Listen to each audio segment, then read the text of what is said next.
Hi, I'm back again. This is my second video in 2 days, which is pretty unheard of for me.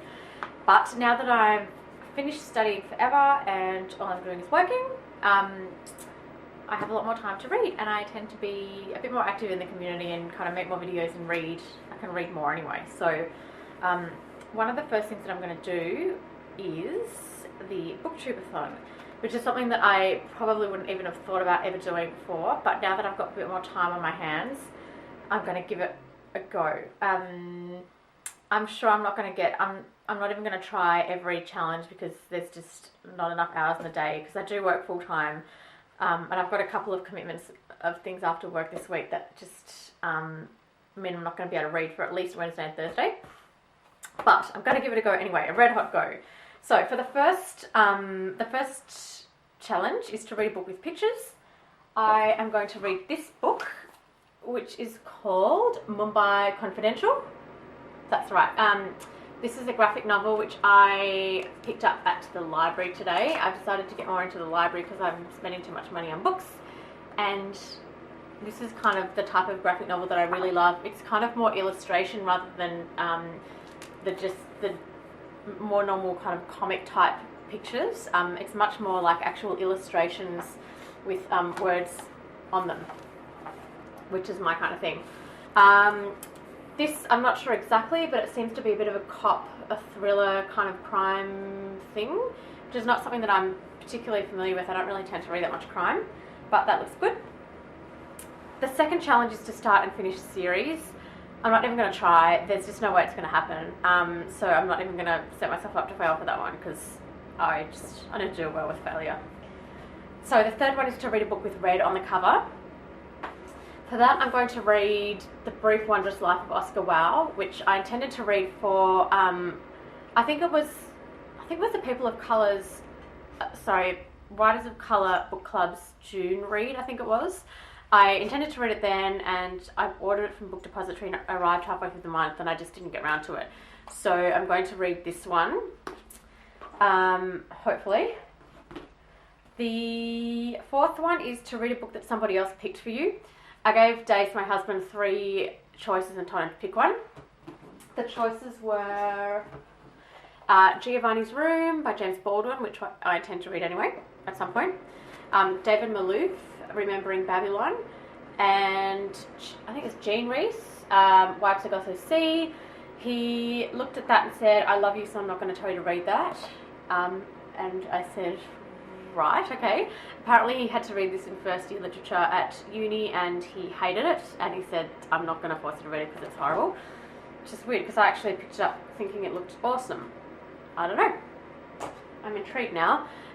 So he chose this one in the end because he said he'd been reading it like while he was holding while I was doing something else in the library and thought it looked good, so he chose that one.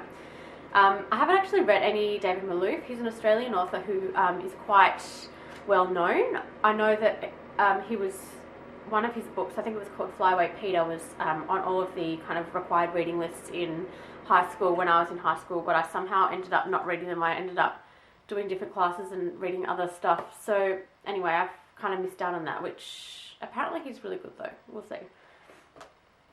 The fifth challenge is to read a book in a genre you've read least of this year.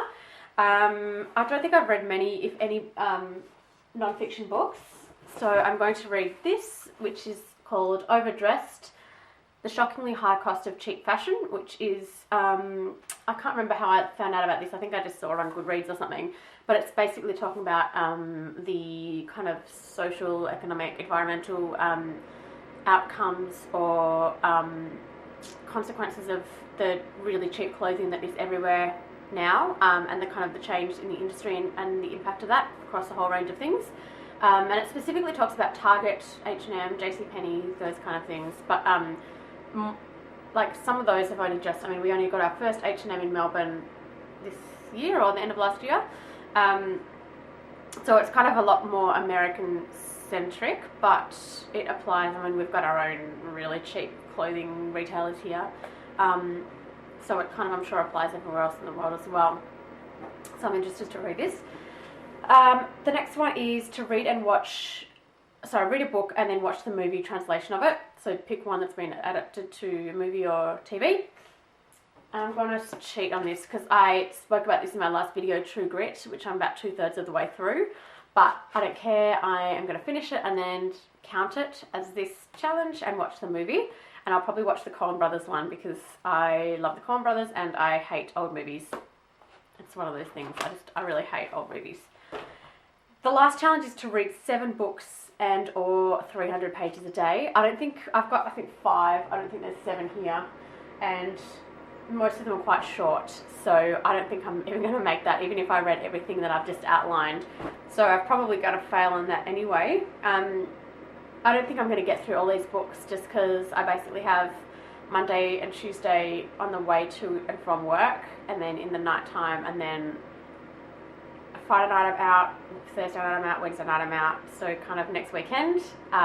It's not looking good, but I'm going to give it a red hot go and see what happens, and you can watch me fail dismally. But a few of these books, they're all relatively short. I think the longest one is Oscar Wilde, and it's only about 350 pages, I think. So it's probably, maybe it's doable. I don't really know. I'm kind of expecting to fail. Anyway, I look forward to everybody's videos. I'm really excited about this actually, and some of the people whose TBRs I've watched are really interesting. People have picked a really broad range of books, so it's going to be good. Okay, wish me luck. Bye.